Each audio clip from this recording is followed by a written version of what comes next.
All right, fight fans, coming from the Caveman studio. Welcome to Caveman Corner with your host, Jeff. Captain Caveman! Thanks. Second try was a lot better, Ray. I know. Yeah, I screwed up the first time. How you feeling now that you're back on your regular mic? Feels good, man. Yeah, Brandon's got it all twisted up on you now, but that's a good look for you. Yeah, I made some changes to it, but it's good now. I like it. All right, cool. What we're going to do is we'll start out, we'll give Rich Mitchell a call, and then we got your guest. Who's your great guest today? The first boxer in UFC history, Art Jimmerson. One glove. One glove. Hell yeah. I gotta ask him if he still got that one glove, and if he does, can he sign it and send it to Caveman Studio? Yeah, we'll put that shit right up. All right, ready? Let's give Rich Mitchell a call first, because someone on this podcast has a fight coming up.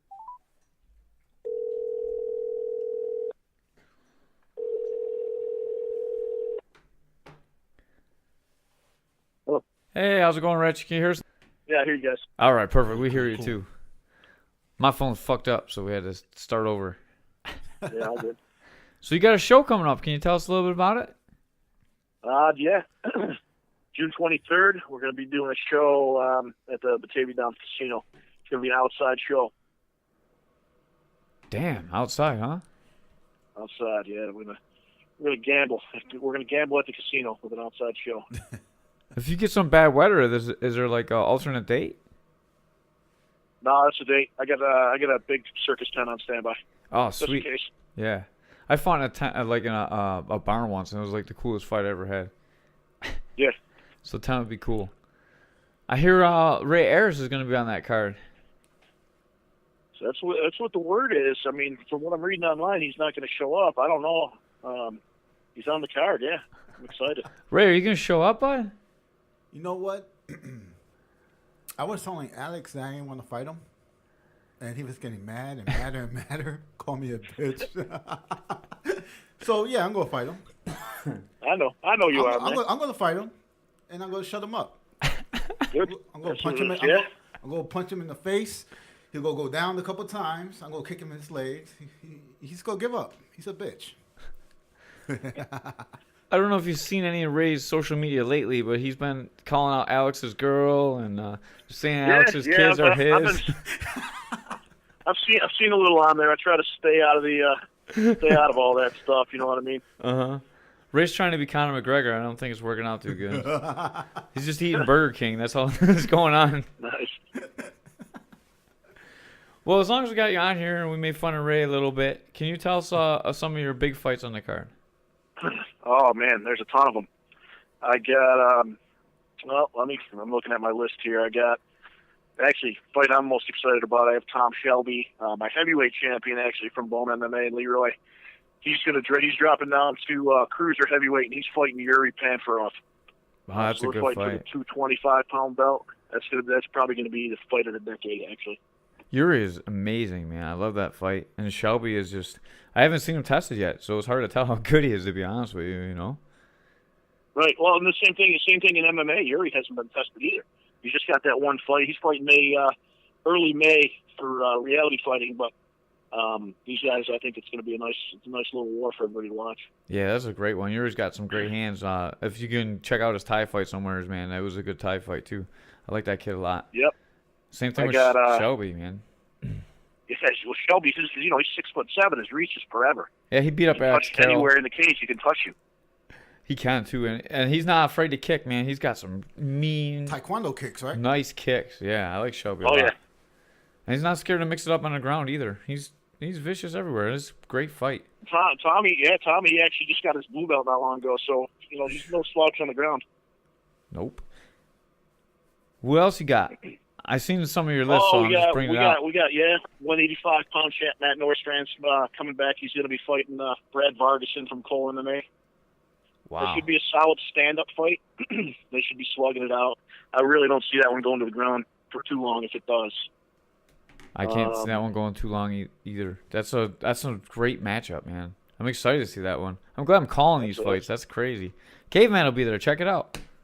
Oh, yeah. I'll sell you a T-shirt. I got Mark Murray. Mark Murray's actually going to be my my main event. He's going to be fighting for the 155-pound belt that was just vacated by Matt Special, who decided, or Special, he decided he's going pro. He's actually, we're bringing a kid in from Canada named Jake Young, 7-4 kid that nobody around here really knows too much about. Him and Mark are going to, and they're both boxers. So I think that's going to be another stand-up fight. Mark Murray's amazing. I love that kid. Yeah, that kid's tough, man. Yeah. He's something special. I think last year he's 8-1 in 2017. Yeah, I heard he's going pro soon too. So he wants to turn pro most likely this year. most likely right after this fight he's going to be going pro. So he's fighting a Canadian. So the Canadians are tough. Canadians are tough. Yeah, like I said, this kid fought a couple times in Detroit. Every other fight was up in Canada. Don't know much about him. Every Canadian that you've brought into your show has been phenomenal. Well, most of them are just tough dudes. That's it is tough. I don't know why. That Special is something pretty special, man. And man, whoo. You got any girl fights on the card? That kid. What's that? Got any girl fights on the card? I'm working on it right now. I'm working on it. I got nothing confirmed at this point. I think you should get my wife and Alex Carroll's wife. I mean, if they train with the gym and they have an MMA ID number, yeah, well, let's go. And they're in the same weight class. We're good. But I may have another girl that might be interested in fighting for you too. I'm gonna talk with her. She was brown belt. She was just up training. I'll private message you about that. All right. Yeah. Cool. Cool. Couple other good good matches. We're starting tonight again with a BJJ super fight. Gray Hendershot. He is our current super fight champion. That fucker. Just as you know. Just competed in Pan Am's yesterday out in California. He's actually fighting a kid. They're grappling with a kid named Jordan Pressinger from Trenton, Ontario, who's a stud brown belt as well. Pressinger's awesome. That's going to be a good fight. They've actually competed against each other too, so that's a very interesting rematch there. Who won? Yeah, I think they've Jordan won that fight, I believe. They're 1-1. Okay. Gray beat him in their weight class, and then Preston beat him in the absolute. So they went 1-1 against each other. So this is like the tiebreaker matchup. So make sure you get there early enough to check this one out. These guys are two awesome brown belts. Yeah, that's going to be a good one. We have. Let me look here. I got a couple heavyweights that were on our last card. Marcus Dunn. He actually lost to Josh Stewart in a split decision, which could have went either way. He's actually fighting a kid named John Doyle, who he's a kickboxer out of Castricones. He ended up knocking out the kid from Pursuit. I forget his Zach Sikarsky. So he ended up knocking out Zach, who's a tough kid, man. So this is going to be a good fight. That's a really good fight. Train with Zach now, dude. Zach is incredibly tough. To knock him out, man, you need some kind of sledgehammer or something. Jesus Christ, that kid can do full splits. And honestly, that Doyle kid is very unassuming. You wouldn't think he's a stud like that by looking at him, but looks are deceiving, obviously, in MMA. Yeah, look at Fedor. Jesus Christ, no one looks less intimidating than him, and he was the king of. And honestly, that's exactly what John looks like to me. He doesn't look as Russian. One other fight, the fight I just confirmed today. I have from AST up in Toronto. I got Z Lau coming down. He's actually going to be taking on a fairly new kid who fought Bonner. So he's going to be fighting Grady Wall for the 125-pound belt. Oh, Grady's a scrapper, man. Grady's a scrapper. Z obviously is tested and proved himself a ton of times. So this is going to be a good fight. I think Grady's got a lot to prove, and Z's just trying to land one more belt before he goes pro. Yeah, that spinning back kick that Z hit Magnus with was, oh my god! I called that fight. Jeez, it was in that was crazy. Yeah, we're not gonna talk about that organization, but that was a crazy spinning back kick, and he fought our guy Billy Windrum like twice, super couple tough. Times, yeah. Yeah, oh my god, those are two great fights. And Z's got a fight coming up in Albany prior to that as well, early April. Yeah. Do you ever worry about coming in with a few belts? Do you worry about these guys getting hurt and losing fights on your card? Honestly, yeah. I mean, I prefer that they don't compete, 30 days out. But honestly, they're amateurs and they're not under contract, so it's tough for me to tell them no. You know what I mean? Right. I mean, if they book a fight with me and they want to book a fight, 3 weeks before that, I'm I'm gonna raise hell. But most of them are cool, and they understand, if they commit to a fight, excuse me, that they're gonna fight. It's tough for them guys too, man. I mean, I've been on the circuit a while. You know how it goes too. Like these guys, they sign up for the fights, and their guys don't show up, and they don't end up fighting. So they try and book as many as they can just to make sure they get fights too. And that's the problem. We got to book 25 fights to get 12. Yeah, that's just so tough in amateurs. So another guy that local MMA has only seen once now, Tim Kronk, coming to us from Iron King up in Kingston, Ontario, Canada. He's going to be fighting for our heavyweight belt against a kid with 16 fights, Dominic Gildersleeve. He fights down near Albany, maybe somewhere over there. Gildersleeve is a stud. Gildersleeve is tough, yeah. And Tim, obviously, Tim's 2-0 right now. He's fighting for a title on April 28th, a heavyweight title. Former CFL fullback. This kid is a monster, like a freak of nature. So, the Buffalo area hasn't seen anybody really at heavyweight like him, honestly. Man, that's tough. As an amateur. It's and he'll do well at pro as well. It's crazy when you see these guys come in that are like professional athletes in another sport. Like, just a level of athleticism and grit and toughness and dedication that you don't see in amateurs a lot. It boils right over, and it's so good to see sometimes. Make sure you check this fight out. Yeah, that's, and Tim, honestly, he's the most, like them Canadians. He's a tough Canadian, but he's very humble. And, unlike most pro athletes, he's very coachable. He listens to his coaches, and, most of them have bad habits. He doesn't, yeah. So. Awesome, man. When do tickets go on sale, and how can we get them? Tickets are going to be going on sale hopefully next week. I'll post a link on my Facebook page and our website, groundforcepipes.com. Awesome, man. Well, thank you for your time. I appreciate it. I know you're in a time crunch. I said I'd call you at 5. It's like 7. That's how it rolls around here. It's all good. It's all good. Ray, stop. Cut the Burger King out, man. Get to the gym. Get ready to go. Yes, sir. What's he got to make? 265, right? You got to be 265, yep. Oh, he was like 250, so I fed him some donuts today to get him up to weight. Get a dozen Paulus. Yeah. That's what we did. We had Paulus. It was so good. Oh, good deal. Good stuff. All right. Thanks a lot, man. We'll talk to you soon. All right, guys. Thanks. We'll talk to you soon, Jeff. We're about to call One Glove Art Jimmerson, so nice. We're going to put you guys together. All right. Talk to you soon. All right. Bye. He didn't say stop trash talking. He just said make sure you show up on weight. 265, right? 265. Okay. You could have 2 more donuts downstairs. Those paws are good. All right. 2 more donuts. I'm going to get diabetes. It's good for you. It'll make you lose some weight. You ready to call Mr. Art Jimmerson, One Glove? Yeah, I am. All right, we got to wait a couple seconds on One Glove. So go ahead, Ray. What were you saying? Yeah, so this Alex Carroll character, he thinks I'm scared of him. And that's not true. You know me, Caveman. I ain't scared of nobody. And I think you're a little scared of your wife. Okay, I'm scared of her. I'm scared of my wife too. It's okay. Yeah. But Alex Carroll, okay. Dude think I'm scared of him, man. He fought tough fights, but he give up, man. He get hit, he crawled up like a little bitch. And, people, getting on me because I'm making fun of him, And I'm surprised, the guys, coming at me, guys that fight at Western New York MMA. Wow. I don't get that. I just don't get that. So, Some guys just don't like to trash talk. I mean, normally I would say don't trash talk, but I know the little bit of backstory. I don't really trash talk myself. Because when you do, then Napoleon Dynamite knocks your ass out. But me, K man. I never really trash talked before, and it's a reason why I'm trash talking because he think I'm scared of him, and I'm not scared of him. He's a fucking bum, and I'm gonna make fun of him and his wife. She got more balls than him.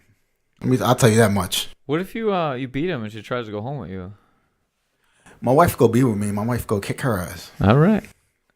I heard you talking to Rich Mitchell about setting up a fight between the two of them. I just thought I'd put a little fuel on the fire, in case I want to suit up. Women's MMA is awesome. Oh, but she's I think she's gonna have a baby. Oh yeah, she won't pass a pregnancy test. Yeah, Carol's wife.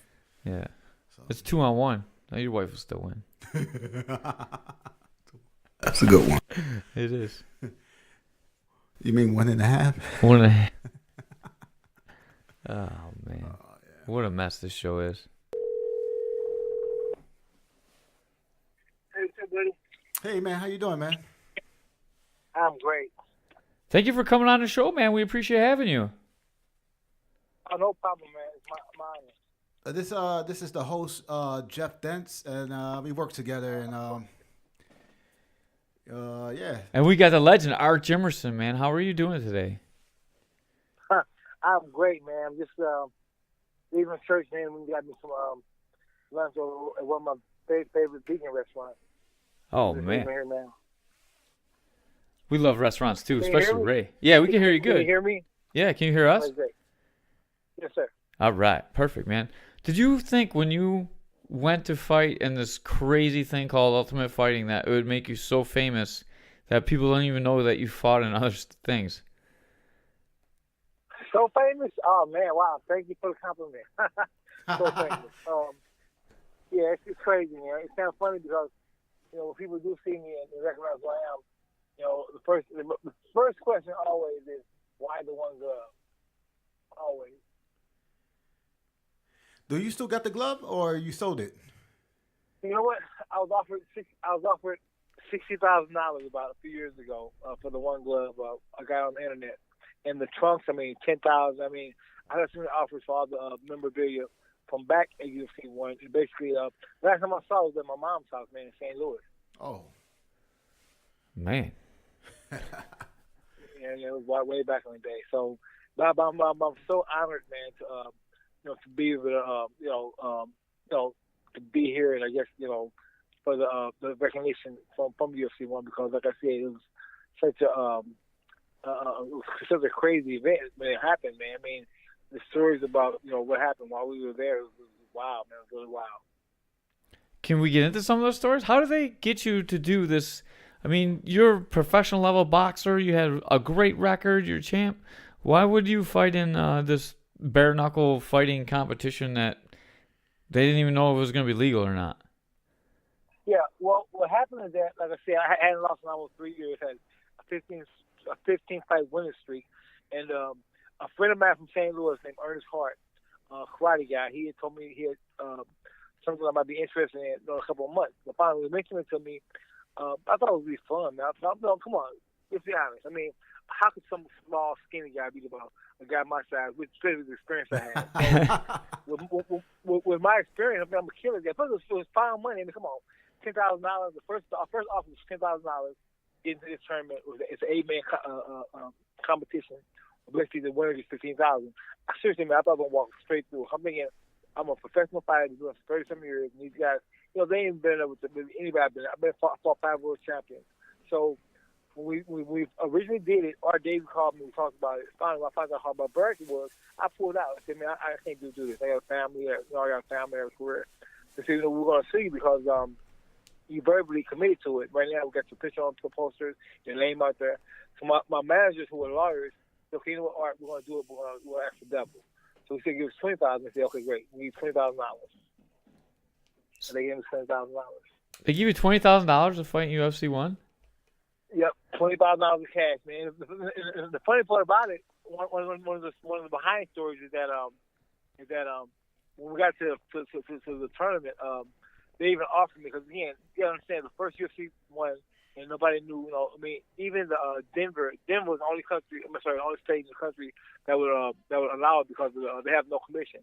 So when we got there, we went back in the back, and we had a private meeting, me and my attorneys, who are my managers, and Art Davey and Jorge, and they said, look, Art, it's our first show ever, man. We don't know how we're going to do, how much money we're going to guarantee, but we said, look, are you willing to take a part of the UFC, and you'll give you $10,000? My manager was like, no way, we want the whole $20,000, because this thing probably lasts for 3 years. It's going to buy them out. So we took the money. But think about it, if I had 1% right now, I'm making almost $5 million a year right now. If I had to take 1% of UFC, we turned it down. Man, it was crazy. talk about, that's got to be like you kick yourself every day I know, man. Like I said, I see Art Dave. We kind of laugh about it because I go around the country do a lot of signings. I see Art Dave and I see Hoist a lot. But again, like I said, I never forget that, man. I remember sitting there, like again, we had a private meeting. And said, look, Art, it's our first UFC ever. It's like, we don't know what's going to happen. Right now we're hoping we have a big grade, which it did. We're hoping we have a big gate, which they did, and it was almost sold out, man. Like I said, they said, look, why don't we just give you a percentage of the UFC and just offer you $10,000? That way, we'll cover our back. My manager screamed out, no, we want the whole $20,000 because this ain't going to last but for 3 years. So I was like, wow. Wow. $1 billion business. God damn. I know. So it's one of the funny stories, man, behind it. I saw some of your fights, your boxing matches on YouTube, and there was some brutal fights, man. You was in the pocket, destroying. Thank you. Thank you. I appreciate it, man. Thank you. Yeah, it was some good fights, man. Why did you wear the one glove? I mean, everyone's gonna ask you anyway, so we might as well ask you too. Yeah. Well, you know what? Again, I was ranked in the top 10 at the time as a light heavyweight, and we had a firm contract basically in a couple of months to fight Tommy Hearns, who was like a legend in boxing. So, thinking about fighting Tommy, I think, you know what, I'm gonna walk into the tournament, and because the thing about it, if I'm in the gym and sparring, I'm not gonna guy with 6 ounce gloves on, I'm gonna break my hand on this guy's head. So I say, you know what? I said, with the big fight coming up in a couple of months, with Tommy Hearns, let me just at least wear one glove. That way, what I can do, I can just kind of tap questions with one glove. He thinks it's soft, and then knock him out with one hand. But everything backfired once I got in the ring on. Did you ever grapple ever in your life, or even know what ground fighting was? Man, I never heard of a Hoist Griggs. I never heard of no jiu-jitsu. I never heard of MMA. I never heard of nothing, man. Like I said, they knew what they were doing, man. Come on, it's honest. I mean, when Art Davis called me to fight Hoist, one of the first things Art Davis told me was, look, Art, we'll give you the smallest guy in the tournament, okay? He's got the skinniest guy in the tournament, which he was. And this guy, he can't box, can't punch, But they never told me he was a expert in jiu-jitsu, because I never heard of it. So my thing was, and the thing about Hoist, no disrespect to Hoist, because Hoist is my friend. I think he's a great guy. I think he's a legend. But, we got to the fights, man. Everybody was nervous. I mean, everybody was nervous. Me, Pat Smith, Ken Shamrock. Because it was like one of them Bruce Lee events where you walk in, it's like, Mr. Lee, are you ready? It's like being on an island, man. So we get there, and all the arts are there, all the karate, boxing, all the different arts. So we had a meeting, and like I said, everybody was kind of eyeing each other down. But it was crazy, man, because Hoist wouldn't look at me. He kept like looking at me, but like off on the side, and I thought he was scared shit. I was like, I'm gonna kill this guy, right? I was like, come on.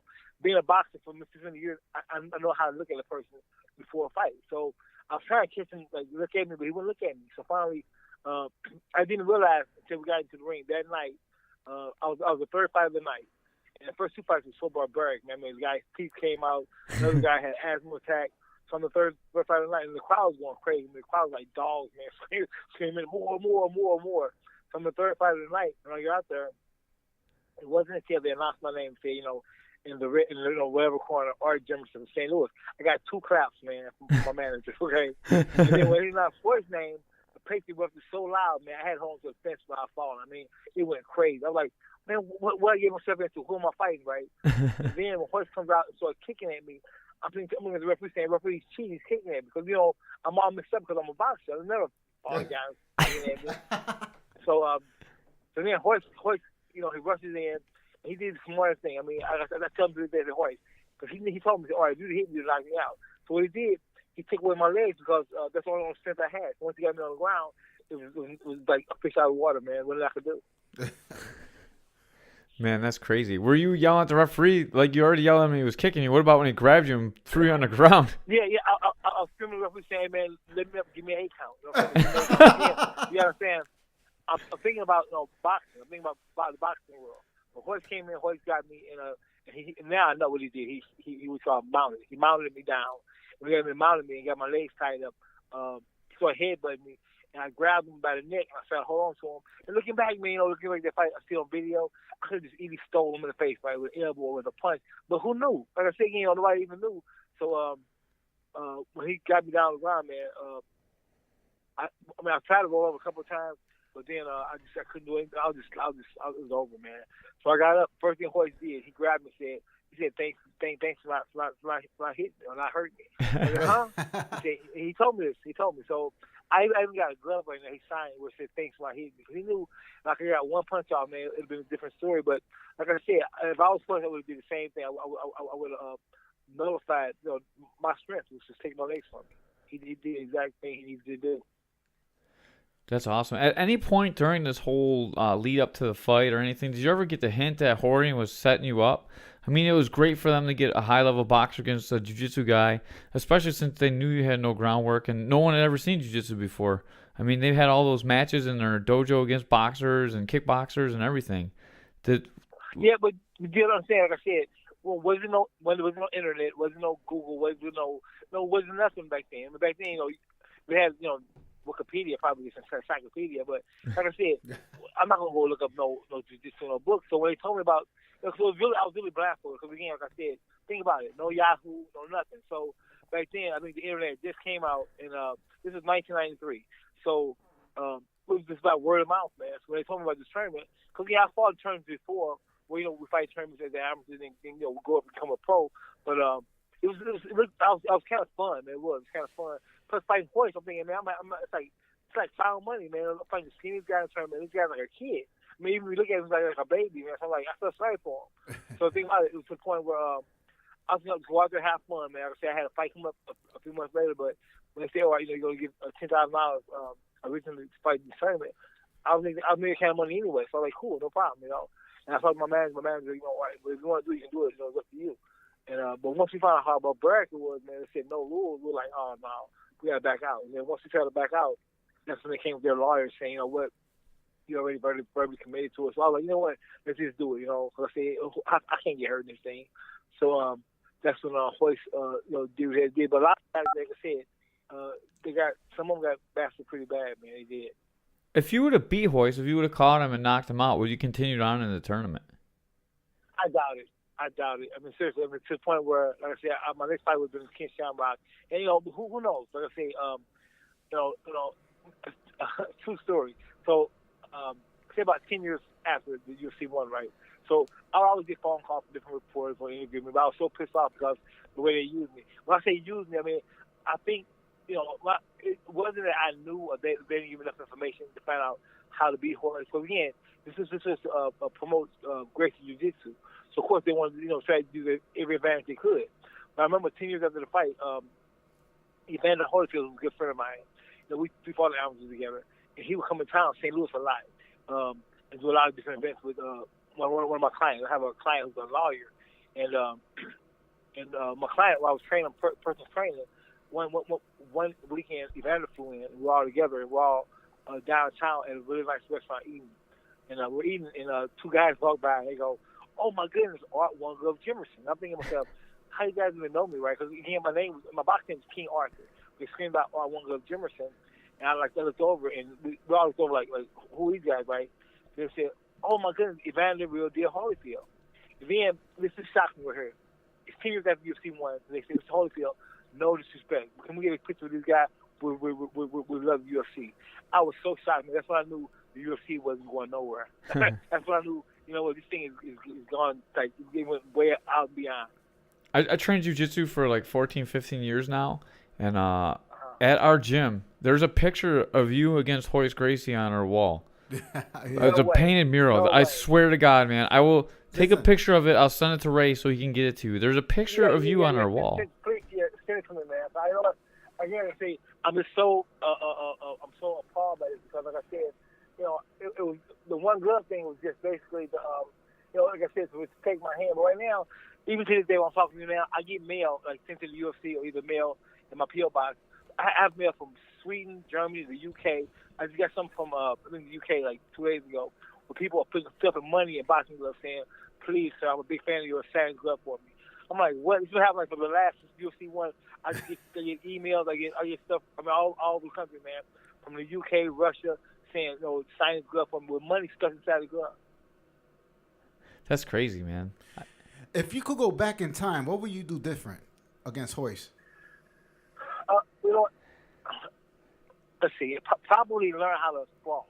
I mean, See, look, now I'm an expert at it, right? 'Cause I know exactly what happened.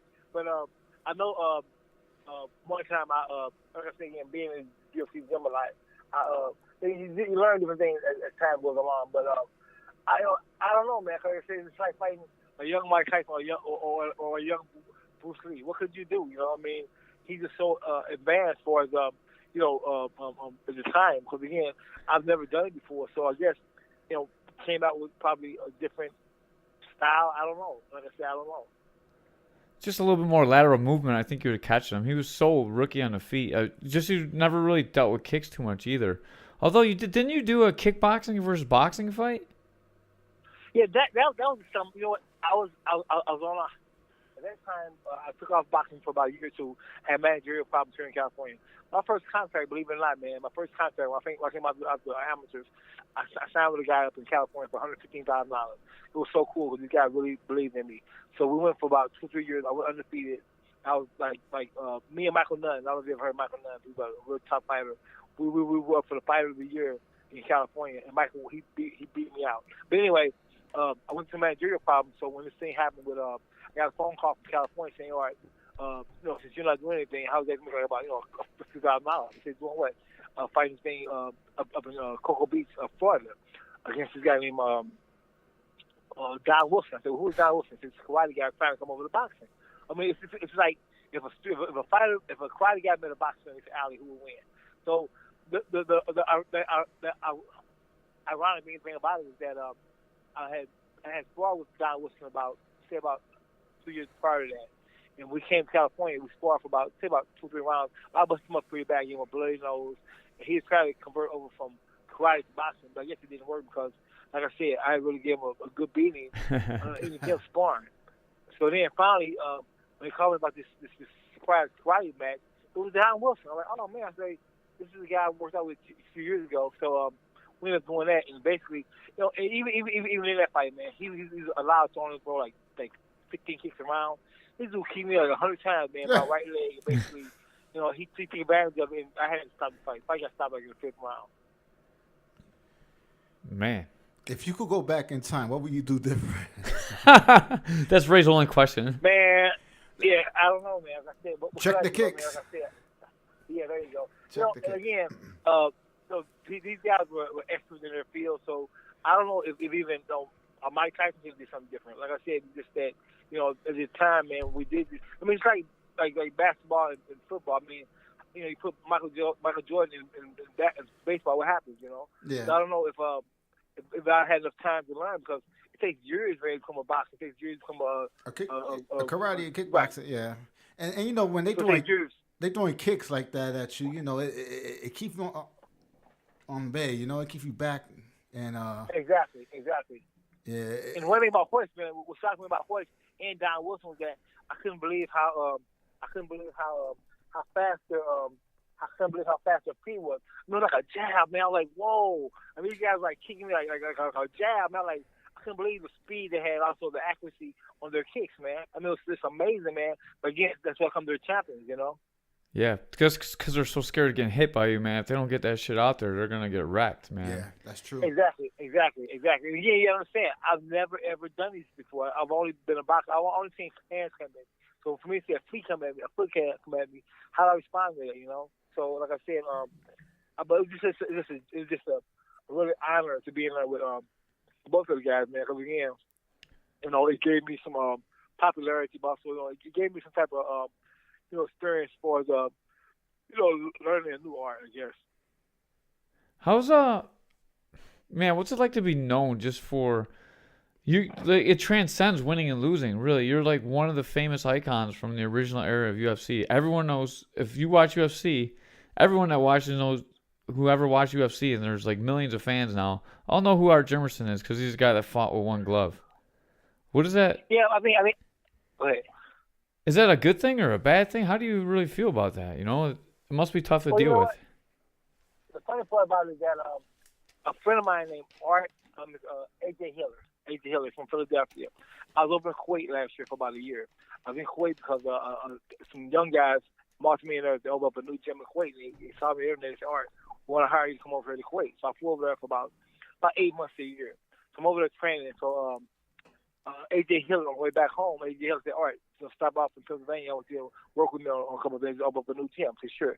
So AJ comes to California and he hang out with me. I'm gonna get some autographs from some different celebrities up here. So I remember going to this one. I forgot the girl's name. I think her name was what's his lady's name? She's like a big time MMA lady here in California. So we went by her house and I thought I went by the gym. And one of the employees there, he recognized it. Oh man, Art Jimmerson, I got something to tell you. So it's a funny story. He said my girlfriend's dad, he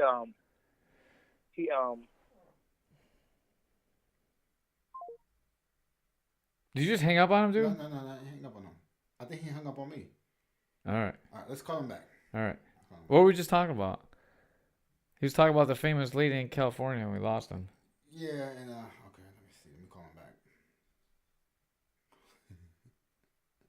Oh, he called. Okay. I'm sorry, guys, we lost connection. Ah, no problem, man. No problem. It's all Ray's phone. We All right. blame him. Right. All right, am I back on? Yep, you're back on. All right, so what happened is that, so this guy invites me over to, I'm at the gym, and he tells me the funniest story. He said, "Oh, there's an amazing story to tell you." So what happened? He said, my girlfriend's dad had a big poker party one Friday night. They're playing poker for like big money, man. So one guy loses. The guy loses like all his money, right? So he ends up owing money to get back in the tournament. So he goes out to the car. He gets a picture of me, 8x10, signed. And he owes one guy a debt because he lost his debt, and he ended up taking a picture for the debt. How crazy is that? That's nuts. That's can you imagine if a picture's worth that much? How much your glove would be worth?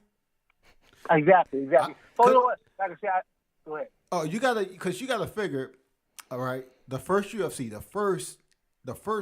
ever, right? Right. The first glove ever.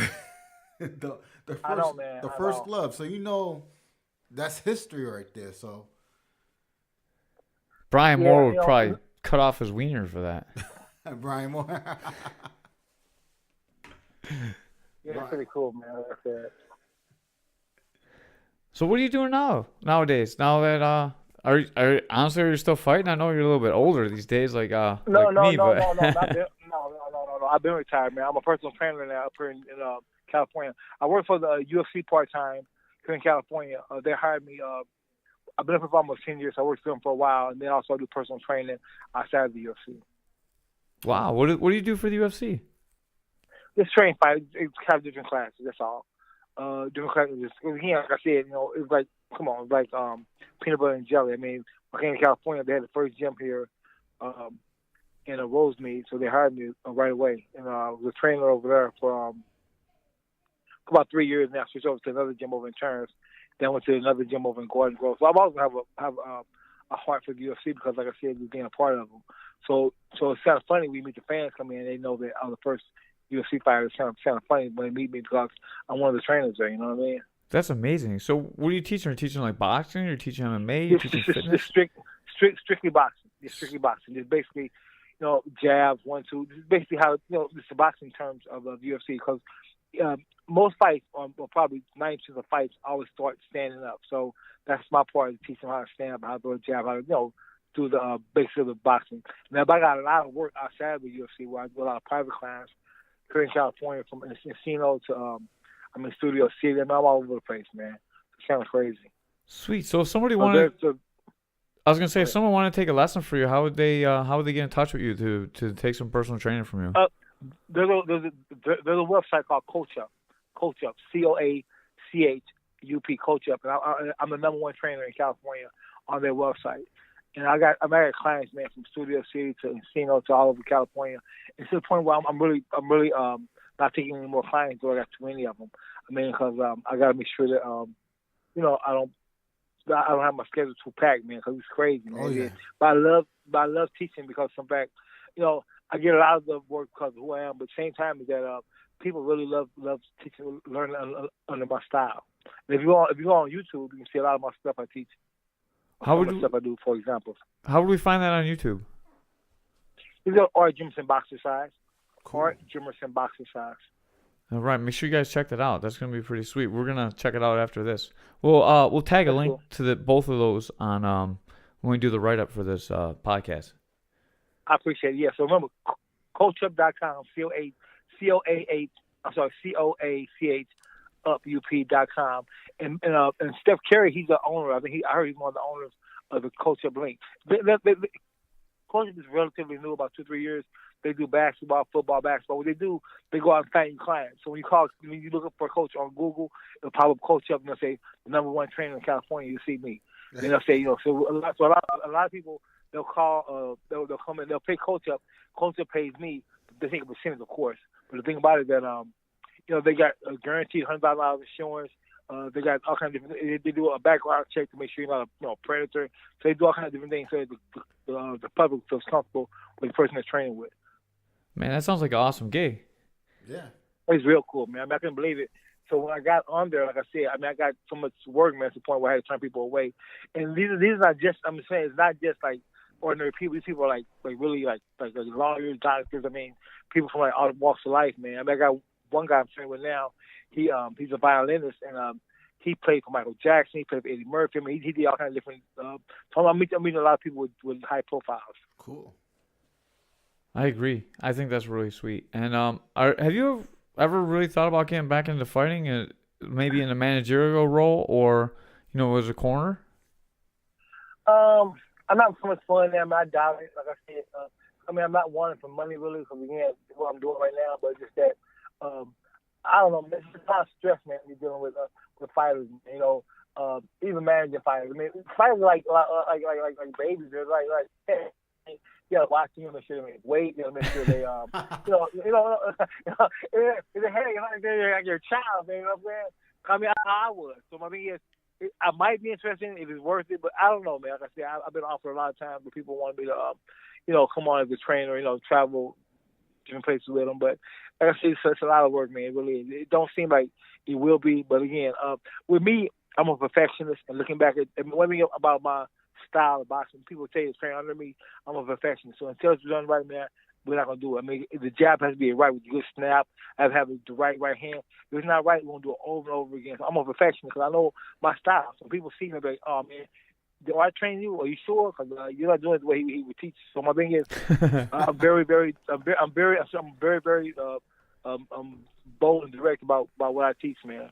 That's what separates me from a lot of the other guys. What do you think about Conor McGregor versus Floyd? Fun. I mean, that's a moneymaker. Come on, man. And the thing about it is that I was so surprised. I mean, I'm hats off to Conor. He did a great job, man. I mean, I was so shocked to see. I know Floyd carried him, but still, for him not to have the experience he needed to beat Floyd, he did an awesome job. He really did. My hats off to him, seriously. He caught Floyd early on too, and I didn't think that was going to happen at all. I didn't think he was going to touch him. It was pretty cool to see. Yeah, it was, man. Yeah, to say hats off to him. I mean, I was so shocked he even made that far. Because again, knowing that, like I said again, it's like Michael Jordan going to baseball. I mean, come on, So for Conor to come over on our sport, it was just crazy. So same way with me and Hoist. I mean, like I said, I really had to have a chance. Even with Hoist, the difference is that just like he just came in and did what he had to do. For sure. Mayweather's been putting out videos of him training in the octagon, and I doubt it. Yeah. I doubt it. Come on. You know what? Come on, man. I mean, it's all about publicity, man. But I cannot see Floyd going there. And kind of a beast, man. When it comes to MMA, he's a beast. So we're going in the world. He's going to get embarrassed. From being the legend he is in boxing to go over to MMA and get embarrassed. So you would think he'd get embarrassed by Conor McGregor in MMA? Oh, come on, man. Come on. I mean, let's be honest. You know what I'm saying? How about CM Punk? CM Punk, the wrestler, the pro I wrestler. know. Yeah, but Conor's a bad boy when it comes to MMA. I mean, so, So. Yeah, I just wanted to take your input on that. Even most boxing people think that Conor would tool him in an octagon. And of course, we're an MMA show, so we think that too. But I just wanted to get your opinion on it. No, of course. I mean, come on. I mean,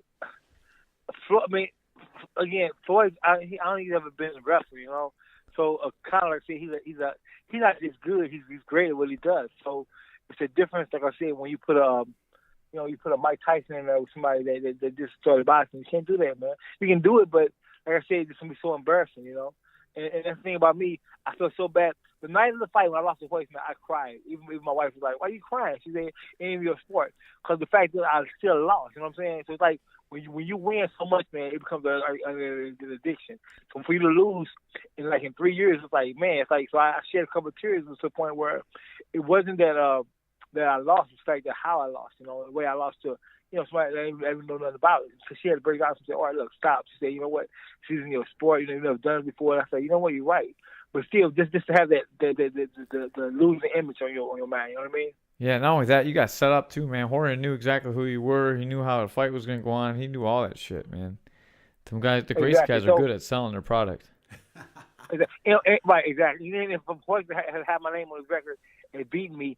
But let me ask you a question. Be honest, okay? Both of you guys. Okay. If you put Poison in a boxing ring at that time, what would have happened? Oh, you would have knocked him out. Hell yeah.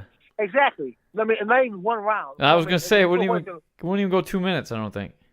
Right. So my thing is, I don't think it go 30 seconds. Thing. So what happens is that, but listen, so 20 years ago, back in 1993, that's when they first had, like, the internet just came out. People were sending me emails, man, seriously, no lie. Calling me punk, man, calling out kind of names, man, saying you weak, saying, can't believe you tapped out. I was thinking to myself, they didn't know what happened. These people didn't even understand just getting in the ring with Hoist, how much of a challenge that was.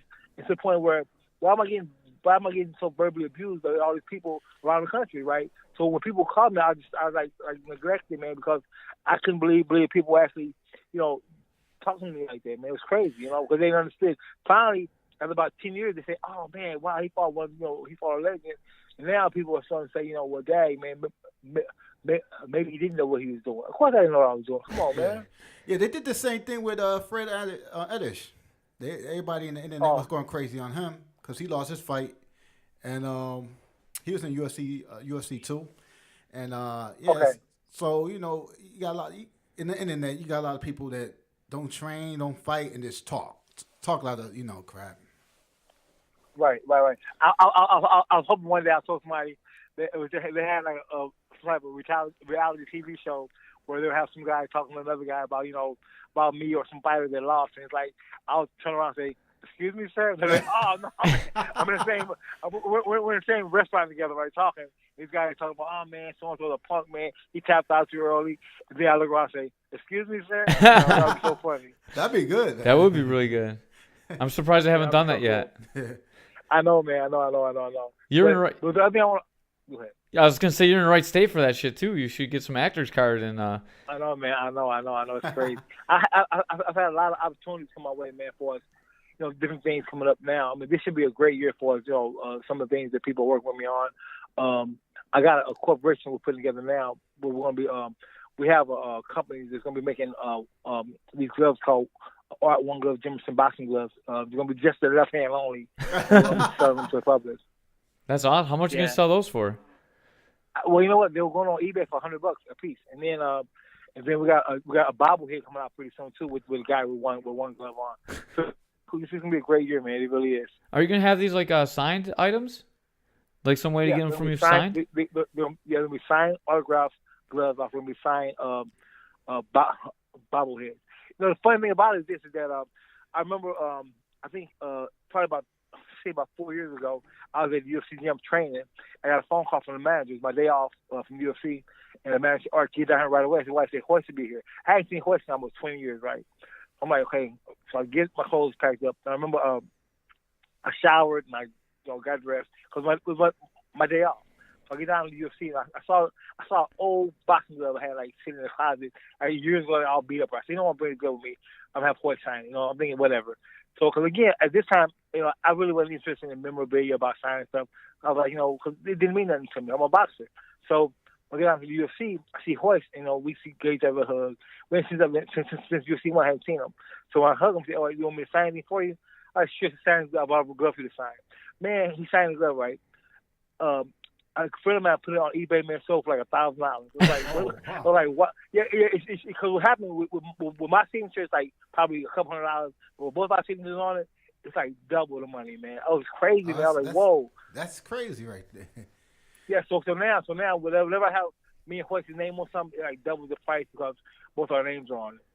I think you and Hoist should go into business and just sign gloves and sell them. You don't even have to work. I Yeah. know that would be cool. That would be real cool. Have you ever done any jujitsu since the fight? Did ever like? Did Hoist ever Well, kicked you? I had a guy down at the UFC try to teach him some stuff, but again, like I said, it's just kind of complicated because, like I said, my whole life's been about boxing, so they start teaching different moves and different steps and different things. Like, it's kind of complicated, but you do learn some of it. But I think with me, a lot of people want to learn more boxing with me than me want to learn jiu-jitsu because with boxing it's so easy for me to do it because I've been doing it for so long. Right. Did you ever think about trying to get another fight in MMA? Now that they have the smaller gloves? No, and... I'm done, man. After the last fight now, I mean, they even called me back for the second UFC. I turned it down. Yeah, I can't do it anymore, man. Because, like I said, I was so mad the first one, man. It was to the point where, I mean, I really, really had a bad taste in my mouth.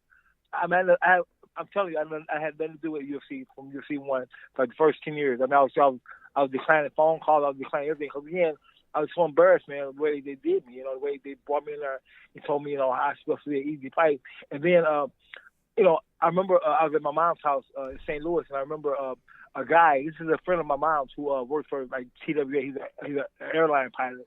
He had mentioned that he had saw me on MTV or something fighting. I was like, well, they told me the fight wasn't really, I didn't think it was going to be that big. But, man, I found out how once UFC got out, it was humongous, man. They had MTV there. They had all the different media there. And this thing was, like, huge. I was thinking, I probably, for UFC 1, nobody would see it. I kind of, like, walk away from it. I mean, this thing was, like, on VHS and everything. It was crazy. Does UFC ever contact you about maybe, like, doing promotional stuff for them or anything like that, or just for working in the gym? Well, I saw Dana one time. I remember when I went down. They called me UFC 20 year anniversary. I remember when they said, "All right," one of the guys called, one of the presidents called me, "All right, look, we're big fans of yours, man. We love you, man. You're like a part of the fabric of UFC. You like that from the beginning. We want to fight on UFC 20th anniversary." It was Hendricks versus who did Hendricks fight? He fought what's his name? What's the guy name? Lawler for the title? From Canada. The Canadian. St. Pierre? George St. Pierre? No, yes, him. Yeah. So Henry fought Pierre for the title. And this is a few years ago. They called me from UFC from Vegas. They said, "Look, we want to fight on her. We want to have you Hoist, Mark Coleman, and Dan Henderson. What's the other guy named? Dan Severn? Yeah. We'll have you guys all here. We want to put you up, wherever you want. We want the red carpet for you." So they flew me down to Vegas. I'm down in Vegas, and everything's paid for. It's cool, man. It's real cool. So I got a suite, and I'm down there, and again, fans come from everywhere, autograph and everything. So I see Dana White. Dana White goes, "I don't know who you are, man." So, "Art Jimmerson, come over and get a picture with him." So I got a picture with him. So of course, he asked me where the glove was. I told him, I was at my mom's house in St. Louis, and then we talked for a while, and I got a chance to meet some of the other guys there. So. I had mentioned to them that I would like to probably, be a part of something, but it really didn't go that far after that. Oh, okay. I could just imagine Dana White, because he's such a big boxing fan too. I can imagine you and him would like really get along well. Yeah, it was cool, man. It was cool, real cool. Awesome, man. How are we gonna be able to get one of those bobbleheads? I really want one for the studio. I think that'd be awesome. Well, they haven't got them out yet, but they do. Maybe just keep in contact. I'll let you know. Even the boxing glove, I'll let you know, man. I'll probably just donate one of you guys, man. Oh, man. No problem at all. Hell yeah. We'll broadcast the shit out of that because we'll love that. No problem. Yeah, man. I got a couple more questions for you. Number one.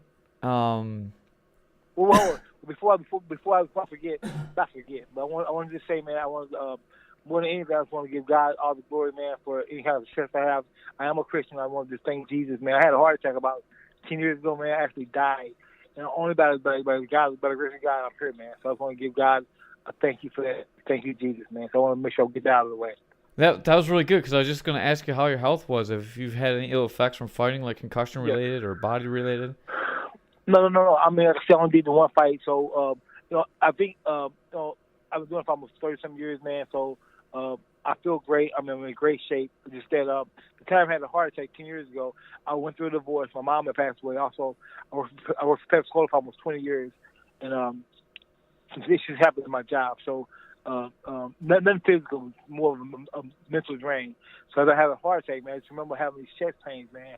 I remember going to the doctor or to the hospital that night, the emergency room, and on the way back to the operating room, man, I died. I just died, man. My heart stopped. I remember before it stopped, I said, "Jesus help me." So I said, "Jesus help me."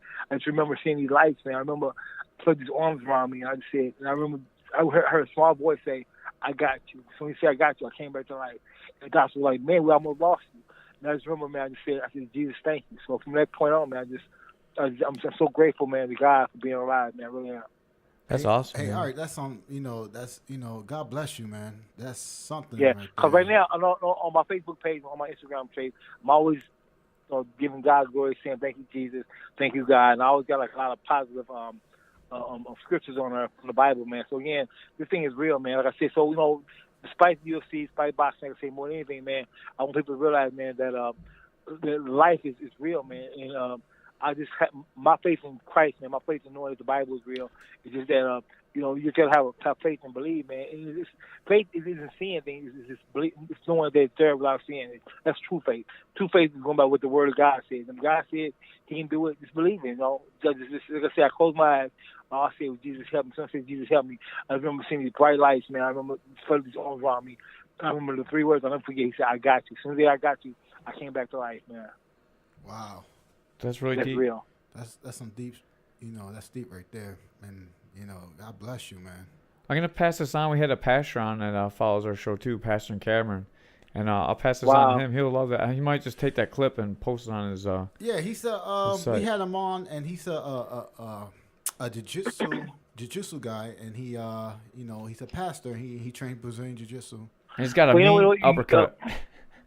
Give him my number, man. I would love to talk to him personally. Seriously, Oh. give him my number. I'd love to share my story with him. All right, yeah, that'd be We'll awesome. do that. Oh yeah. We'll definitely hook you up. Yeah. I got another guy that was going to be another one of my next questions. Do you know who Brian Moore is? Yeah, I know Yeah, Brian. I know. Brian was down with me. He was down with me I think at AJ Hiller's place. We had like a small mini reunion from UFC 1. It was me, Pat Smith, it was Zane Frazier, and also it was Gerard Godot from UFC 1. We were all down there.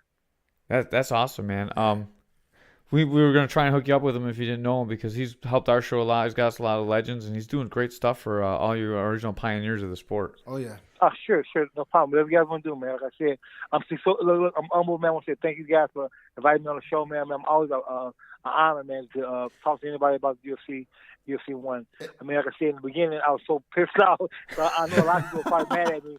I'm not sure a lot of people are probably mad at me because I wouldn't return their phone calls, man. But like I said, you gotta understand, man. When you get like used like that, man, like I said, you gotta understand, was no Google, was no internet. So people, send me emails, and my kids are watching this stuff, man, call me all kinds of names, call me a punk, it was so much verbal abuse, to the point where I was like, you know what, I ain't responding to nobody. So, like I said, thank you guys for letting me share my story, my side of the story, the right way. No, we like it. You were a pioneer of the sport. You Yeah. did a lot. Like I said, you're on a mural on our wall, man. How can we not talk with you? Yeah, and we're gonna take a picture. I'm gonna send it to you, okay? Oh, cool, thanks. Yeah. I appreciate it, man. Yeah. All right, So if you go on my Facebook page or my YouTube page, I'm sorry, my Instagram page, you see a lot of stuff on what I'm doing now. And and let me tell you a funny story about Mike Tyson. So Mike Tyson, we kind of grew up together in the amateur. It was the same time, same year. I won the 1983 National Golden Glove the year Mike lost. Of course, Mike was a baby. He was 16, fighting grown man. Yeah. I remember we were jogging one day, and Didn't Mike lose to who he lost to? A guy from LA, right? Yeah, he lost. It was a grown man. He got like 24 years old. I think they lost. It wasn't Craig. It wasn't Craig. It was another guy. What was his guy? Al Evans. No, it was Craig. It was Craig. I forgot Craig's last name. It was him or Al Evans. I remember the day we fought in the National Golden Glove in '83. If you look at the rankings, I'm ranked number 2 in the country by the amateur rankings, and Mike's like number 7 or 8.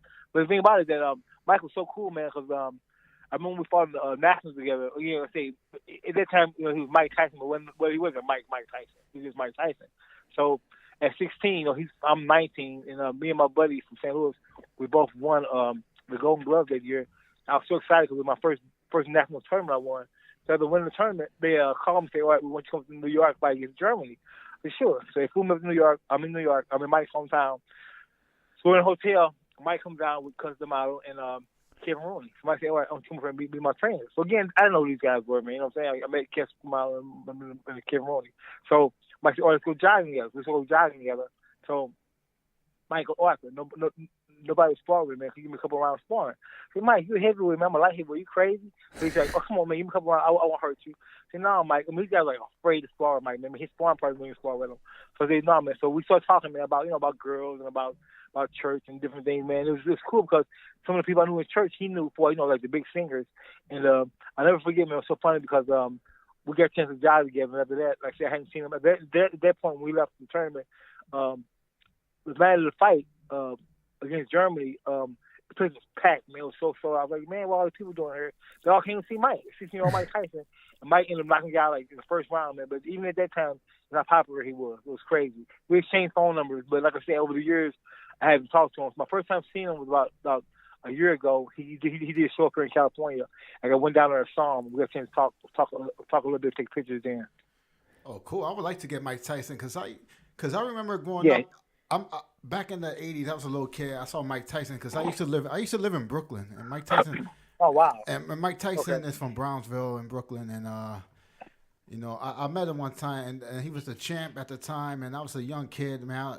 Because my father was a big boxing fan, so it was awesome feeling, meeting Mike Tyson.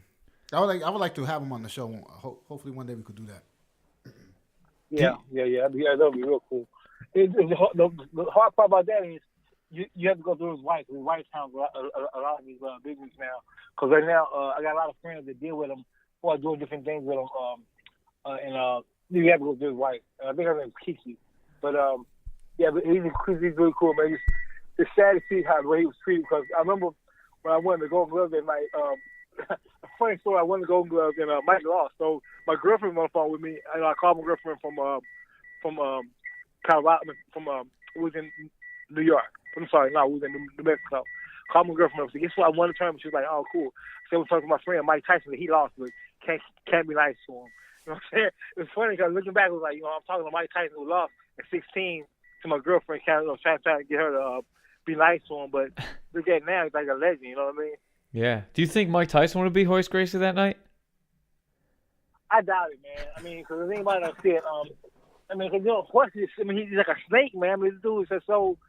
He's so, he's so like a worm. I mean, once he gets wrapped around you, man, it's over. Even when you look at, because I'm thinking about Mike's, brute strength, but the thing about Mike, you gotta hit something in order to hurt it, and Hoist ain't gonna let you hit them. Because I heard that they'll take one punch just get inside of you. So who knows? I actually read a thing where he said he would have lost to Hoist Gracie too. He wouldn't be Hoist Gracie in his prime. Yeah, Hoist is a bad boy, man. Certainly. Even to this day, when I see Hoist, awesome guy, man. I saw him last year. When I came home and we did a documentary together for Brazil. Brazil became, man. It's so cool, man, because after all these years, man, seriously, I'm still getting paid, man. I'm saying a lot of some of these different events we do, and again, give God all the glory, man. On about grace of God. So I remember when I first got paid the $20,000, man. I went and took seriously 10% out of my money, man, and gave it to the church. I did. This is like one of the only times. I'm a tither now, but at the time, I was giving money here and there. Not like I wasn't religious about it. I was just giving money when I had it. But to the point where when that fight, I said, God, look, if you're gonna do this fight, I promise you, I'm gonna give you 10% of the money. What the Bible says. As soon as I got paid, man, I took $2,000, man, put it in church. I sure did. Now, 20 years later, I'm still getting paid from all this other stuff that's going on now. I'm telling you, it's karma, and it's really, I believe in that 100%. Me too. So I'm so excited. I'm so excited to share that. So again, when Hoist came in last year, the people from Brazil came in and said, all right, how much you going to charge us? They flew me in from Kuwait, man, paid for the whole flight, and then said, look, we're going to pay you X amount of dollars, and we want you to do a documentary with Hoist. This isn't just one time. This happens like all the time, man. Like I said, I'm getting people from all over, man, doing this again. It's all about the grace of God, man. It really is. It's never an idea to make this happen. Like I say again, Is that we believe how much God loves you, man, as a person, man, and what Christ did for you at the cross, man. You know, without even asking him to do it, he did it on his own. We believe that, man, actually believe it and understand it, man. It's so easy to have faith, man. It really is. It is. I believe that too, man. I wasn't religious growing up, but I am now, man. I believe in it 100%. And I really want to go ahead. I'm sorry. No, and the thing about it's not about forcing nobody. Now I'm going to tell you a secret, okay? You got to go back and look at the trailer. Check this out. And it's so funny because people don't really see this, all right? Go to my UFC 1 page. Go to my UFC 1 page. Any picture you see on UFC 1.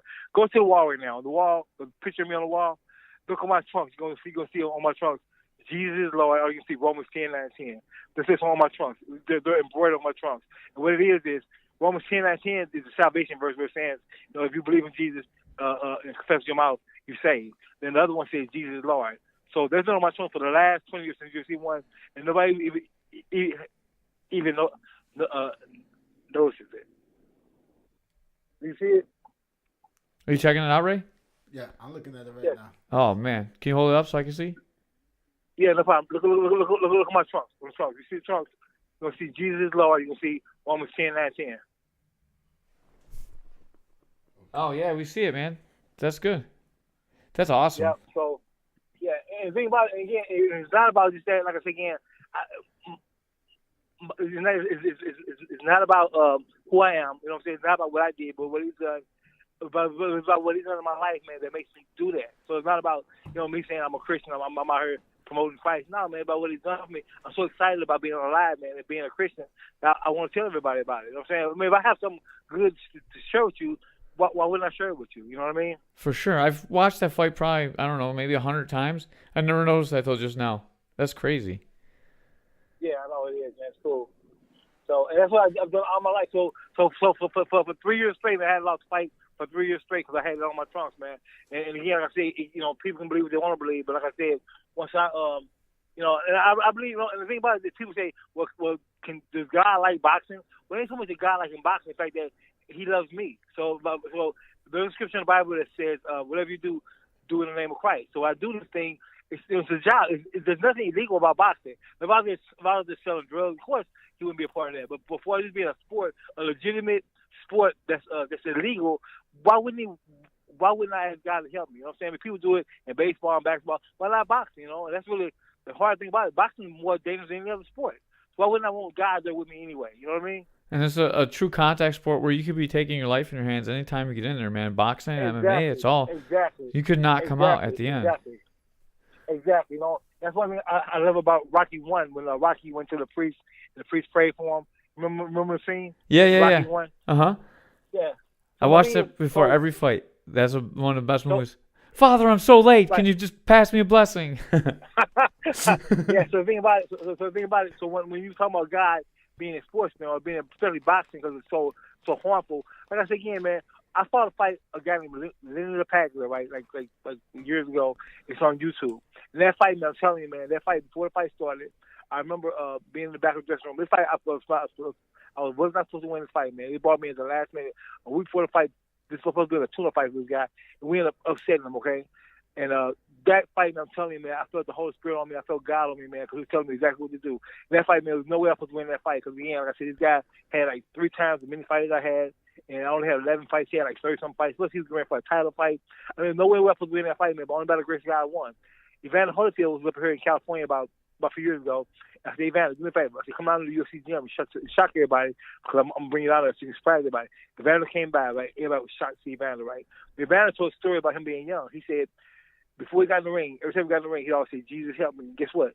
Do the legend now, you know? So he even said on video. So if you go on YouTube and put in Evander Holyfield UFC gym, you'll see why I brought him into the gym. He got a chance to speak, and people were so excited about seeing Evander there because, like I said, he's a legend, you know? Yeah, 100%, man. Well, I want to thank you for your time. We're about out of time, but we appreciate having you on the show.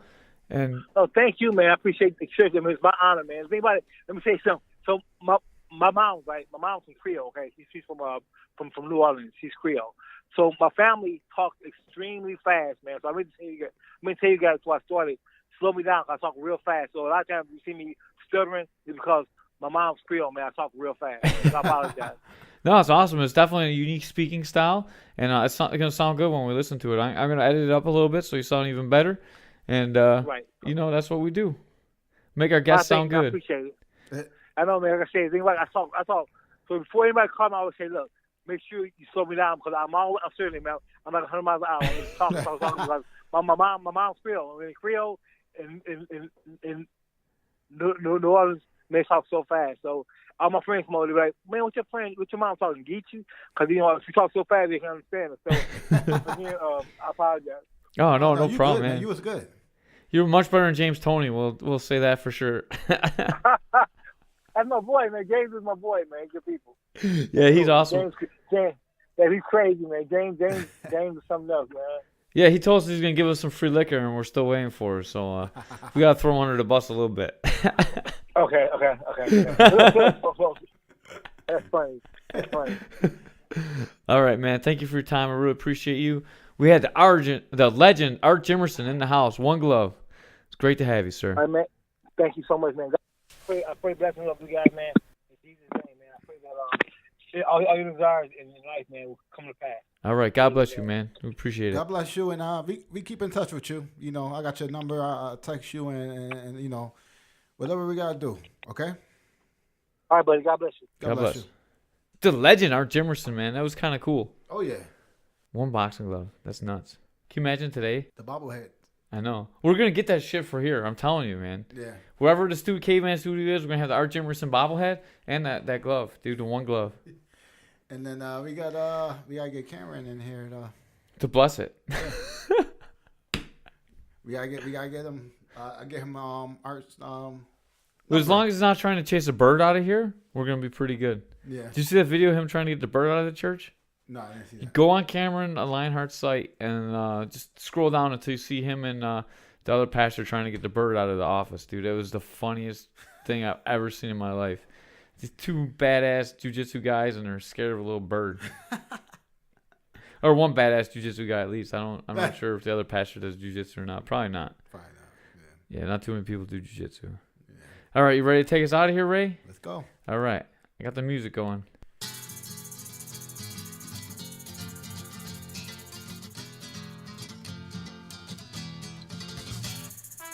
All right, fight fans. Coming from the Caveman Studios, we are out of here.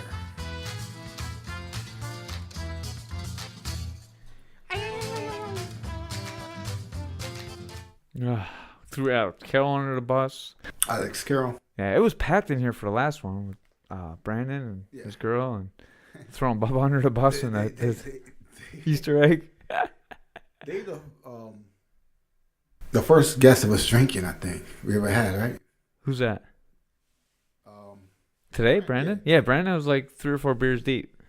But we never had a guest drink like that, right? Even though we had bottles in the studio. When Chris hosted, he used to like not stop drinking when he was in your spot. I don't know who else drank. I'm sure we had people drink. Men's and Nolan were probably altered when they came in for their thing. Yo, you got to see this what Brian Moore put on my Alex versus the Brooklyn Brawler. Oh man, check this out. Let's see it. You're gonna have to post this in this interview now. Ray's coming over to show me. Ray, are you gonna sit in my lap? No. Oh man, thought I was gonna have some good. I saw that one. But look what. Finish the move that Brooklyn Brawler would use to finish Alex. And that's a Japanese guy with the other guy's head in his drawers, right next to his wiener, about to... What is it? That's not a DDT. What's that called? That's a blow DDT? A blow DDT. He's got both his arms trapped with his head in the guy's trunks, dropping it down. Ray's going to post that picture in the comment section of this because we're not going to put it in the movie. Okay. Because then YouTube will ban us. Right. All right, that's it. This Easter egg is over. Mickey Gaskin still poops his pants.